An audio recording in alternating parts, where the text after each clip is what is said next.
अस्सलामुअलैकुम, आप देख रहे हैं होराइज़न न्यूज़ HD। खबर शामिल करते हैं साहिवाल से। साहिवाल की तारीख में पहली बार तिब्बी फाउंडेशन पाकिस्तान के ज़ेर एहतमाम वर्कशॉप में अत्तबा कराम तशरीफ़ लाए।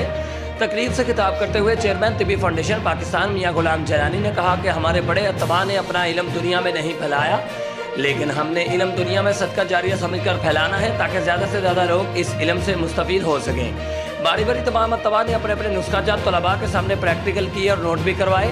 तमाम तशरीफ़ फरमा अत्तबा ने उम्मीद जाहिर की कि इस वर्कशॉप से तमाम तलबा बहुत कुछ सीख के जाएंगे और नेक तमन्नाओं का इजहार भी किया।